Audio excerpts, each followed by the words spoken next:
ടുനെറ്റ് news കാലാവസ്ഥാ വാർത്തയിലേക്ക് സ്വാഗതം. ബംഗാൾ ഉൾക്കടലിൽ രൂപം കൊണ്ട ന്യൂനമർദ്ദം ശക്തിപ്രാപിക്കുന്നു. തെക്കുകിഴക്കൻ ബംഗാൾ ഉൾക്കടലിനും ഭൂമധ്യരേഖയ്ക്ക് സമീപമുള്ള ഇന്ത്യൻ മഹാസമുദ്രത്തിനും മുകളിലായാണ് നിലവിൽ ന്യൂനമർദ്ദം സ്ഥിതി ചെയ്യുന്നത്. സിസ്റ്റം ശക്തി കൂടിയ ന്യൂനമർദ്ദമായി മാറിയിട്ടുണ്ട്. 11 ഇത് തെക്കുപടിഞ്ഞാറൻ ബംഗാൾ ഉൾക്കടലിൽ ശ്രീലങ്ക, തമിഴ്നാട് തീരത്തിന് സമീപം എത്തിച്ചേരാൻ സാധ്യതയുള്ളതായി കേന്ദ്ര കാലാവസ്ഥാ വിഭാഗം അറിയിച്ചു. ഭൂമധ്യരേഖയ്ക്കപ്പുറം ഭൂമിയുടെ ദക്ഷിണാർദ്ധഗോളത്തിൽ 2 ന്യൂനമർദ്ദം സജീവമാണെന്ന് മെറ്റ്ബീറ്റ് വെതർ പറയുന്നു.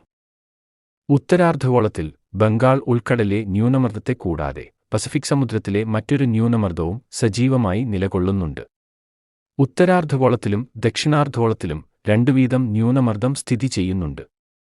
ഭൂമധ്യരേഖയ്ക്ക് അപ്പുറത്തും ഇപ്പുറത്തും ഭൂമിയുടെ കൊറിയോലിസിസ് ബലം മൂലം എതിർ ദിശകളിലാണ് ന്യൂനമർദ്ദങ്ങൾ കറങ്ങുന്നത്. ഇതുകൊണ്ടുതന്നെ ബംഗാൾ ഉൾക്കടലിലെ ന്യൂനമർദ്ദത്തിനു കൂടുതൽ ശക്തിപ്പെടാനാകില്ല. ബംഗാൾ ഉൾക്കടലിലെ ന്യൂനമർദ്ദം കൂടുതൽ വലിച്ചെടുക്കുന്നതിനെ എതിർദിശയിൽ കറങ്ങുന്ന ഇന്ത്യൻ മഹാസമുദ്രത്തിലെ ന്യൂനമർദ്ദം തടയും. എങ്കിലും തമിഴ്നാട് തീരത്തെത്തി വീണ്ടും ശക്തിപ്പെട്ട് തീവ്ര ന്യൂനമർദ്ദമായി ദുർബലമാകാനാണ് സാധ്യതയെന്നും മെറ്റ്ബീറ്റ് വെതർ അറിയിച്ചു. കാറ്റിനുള്ള സാധ്യത ഇപ്പോഴത്തെ സാഹചര്യത്തിൽ കുറവാണെന്നും ഇന്ത്യൻ മഹാസമുദ്രത്തിലെ ന്യൂനമർദ്ദങ്ങൾ ഇല്ലായിരുന്നെങ്കിൽ ഒരുപക്ഷേ ഈ സിസ്റ്റവും ചുഴലിക്കാറ്റാകുമായിരുന്നുവെന്നും മെറ്റ്ബീറ്റ് വെതർ പറയുന്നു. സംസ്ഥാനത്ത് 12 മുതൽ ശക്തമായ മഴയ്ക്ക് സാധ്യതയുണ്ടെന്ന് കേന്ദ്ര കാലാവസ്ഥാ വിഭാഗം അറിയിച്ചു. കാലാവസ്ഥാ വാർത്തകൾ കൃത്യമായി ലഭിക്കാൻ ചാനൽ സബ്സ്ക്രൈബ് ചെയ്യുക. നന്ദി.